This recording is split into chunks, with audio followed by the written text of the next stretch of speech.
Hi hello வணக்கம். தோசை பீஸா உங்களை அன்புடன் வரவேற்கிறது. நான் காஞ்சனா ஜெயக்குமார். சுவையான துவரம் பருப்பு சாதம் எப்படி பண்ணுறதுன்னு பார்க்கலாம்.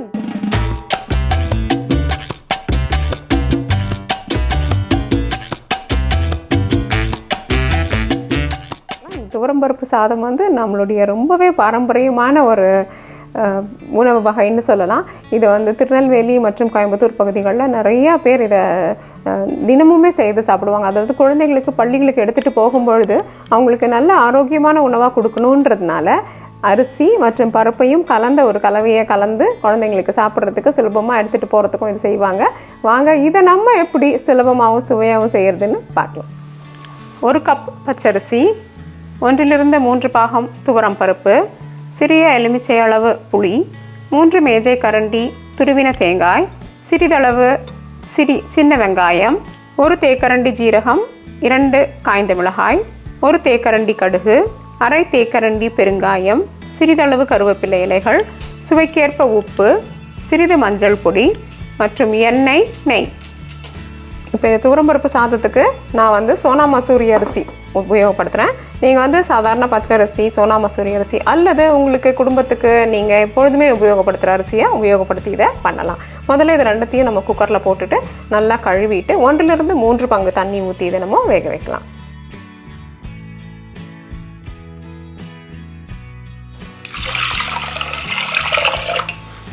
இப்போ நீங்கள் ப்ரெஷர் குக்கரை உபயோகப்படுத்தலைன்னா உங்களுடைய எப்பொழுதுமே சாதம் செய்கிற அந்த பாத்திரத்துக்குள்ளார இதே அளவான தண்ணியை ஊற்றி நல்லா மூடி அடுப்பில் மிதமான தீயில் வச்சு இந்த சாதம் வேகிற வரைக்கும் பார்த்துக்கணும். இப்போ கொஞ்சம் உப்பு சேர்த்துக்கலாம், மஞ்சள் தூள்.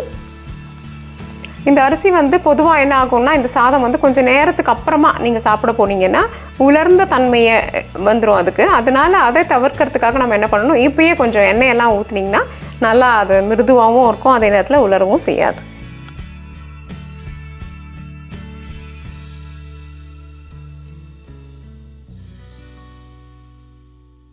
இப்போ நீங்கள் உங்களுடைய அடுப்பு மேலே இதை வச்சு 4 to 5 ப்ரெஷர் விசில் வரைக்கும் விட்டு எடுத்துக்கலாம். இப்போ நம்ம மிக்சர் ஜாரில் வெங்காயம், காய்ந்த மிளகாய், ஜீரகம் மற்றும் தேங்காயை போட்டு நல்லா அரைச்சி எடுத்துக்கலாம்.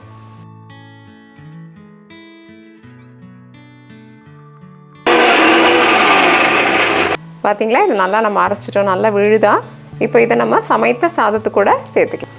இந்த புளியை நல்லா கரைச்சி இதிலேருந்து சாறை எடுத்துக்கலாம். அப்படி நீங்கள் வந்து விழுது உபயோகப்படுத்துகிறதா இருந்தால், புளி விழுது கிடைக்குது கடையில், அதை அப்படியே உபயோகப்படுத்துகிறதா இருந்தீங்கன்னா அது 1 தேக்கரண்டி அளவு எடுத்துக்கோங்க. இப்போ நம்மளுடைய சாதமும் பருப்பும் நல்லா வெந்துடுச்சு. இப்போ இதை லேசாக ஒரு கிளறி கொடுப்போம். இப்போ நம்ம அடுப்பில் ஒரு கடாய் அல்லது சட்டியை வைக்கலாம். இப்போது கொஞ்சம் எண்ணெய் சேர்த்துக்கலாம். கடுகு போட்டுடலாம். பொதுவாக இந்த சாதத்துக்கு ஒரு பல்லு பூண்டு போட்டு அரைக்கிறது ஒரு பழக்கம். அதை இந்த கலவையோடு சேர்த்து நீங்கள் அரைச்சிட்டிங்கன்னா என்ன ஆகும், சில நேரம் வயிறு உப்பல் அல்லது வாயு தொல்லையிலேருந்து விடுதலைகள் கொடுக்கும்ன்றதுக்காக அதை போட்டுட்டு இருந்தாங்க. ஆனால் நான் பூண்டு போடல. பூண்டுக்கு பதிலாக நான் வந்து நிறைய கொஞ்சம் பெருங்காயம் போட்டுக்கலாம் அப்படின்ட்டு இருக்கேன். உங்களுக்கு பிடிச்சிருந்ததுன்னா, பூண்டின் சுவையும் மனமும் ரொம்ப பிடிக்கும் அப்படின்னா நீங்கள் வந்து பூண்டு போட்டுக்கலாம். கடுகு வெடிக்க ஆரம்பித்த உடனே பெருங்காயத்தை போட்டுடலாம். கருவேப்பிலையை சேர்த்துடலாம். இப்போ நம்ம கரைச்சி வச்சுருக்கிற புளி கரைசலை சேர்த்துடலாம்.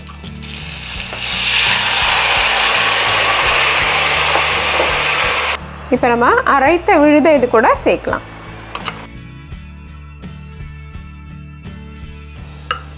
இப்போ இது நல்லா கொதிக்க ஆரம்பிச்சிட்ட உடனே நம்மளுடைய கலந்த சாதத்தை இது கூட சேர்த்துடலாம். இதை நல்லா கலந்து விட்டுக்கிட்டு உப்பின் சுவையை இப்போ நம்ம பார்த்துக்கலாம். அப்படி உப்பு போதுமானதாக இல்லைன்னா இந்த பக்குவத்தில் நம்ம கொஞ்சம் உப்பு சேர்த்துக்கலாம். இப்போ நம்ம அடுப்பை அணைச்சிட்டு இதை மூடி அப்படியே இந்த சூட்லேயே ஒரு 5 to 10 நிமிஷத்துக்கு அப்படியே விட்டுடலாம். என்ன ஆகும்னா, பொதுவாக இந்த துவரம்பருப்பு சாதம்ன்றது சாப்பிடும் பொழுது இறுகி நம்மளுக்கு சாப்பிட்றதுக்கு கஷ்டமாக இருக்கும். அதை தவிர்க்கிறதுக்காக தான் நம்ம என்ன பண்ணியிருக்கோம், குக்கர்லேயே அப்படியே எல்லாத்தையும் சேர்க்காம தனியாக இந்த மாதிரி ஒரு பாத்திரத்தில் வச்சு சேர்த்து இப்படி கலரி விட்டு கொஞ்சம் நிறைய தண்ணியும் ஊற்றி கலரி விட்டு இப்போ மூடி வைக்க போகிறோம். இப்போ நம்ம கொஞ்சம் நெய் சேர்த்து இதன் சுவையை அதிகரிக்கலாம்.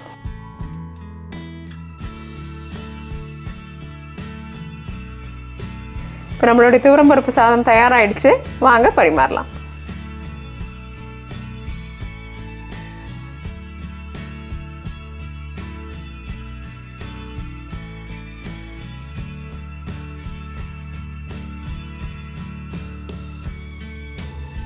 என்ன நண்பர்களே, சுவையான இந்த துவரம் பருப்பு சாதம் எப்படி செய்கிறதுன்னு பார்த்தீங்களே. இதை நம்ம உணவு பெட்டிகளில் தயார் செய்து குழந்தைகள் மற்றும் அலுவலகங்களுக்கு கொடுத்து அனுப்பலாம். சுவையான இந்த துவரம் பருப்பு சாதத்தை செய்து பார்த்து உங்களுடைய கருத்துக்களை எங்ககிட்ட பகிர்ந்துக்கோங்க. தோசை பீஸா என்று உங்கள் நாவிற்கும் வயிற்றிற்கும் நல்லதொரு சுவை. இந்த வீடியோ உங்களுக்கு பிடிச்சிருந்தா லைக் ப்ரெஸ் பண்ணுங்க. தோசை பீஸாக்கு மறக்காம சப்ஸ்கிரைப் பண்ணுங்க. இந்த சப்ஸ்கிரிப்ஷன் முற்றிலும் இலவசம். மற்றும் உங்களுடைய பிரிண்டபிள் ரெசிபீஸ்க்கு dosaitopizza.com விஜயம் செய்யுங்கள். நன்றி, வணக்கம்.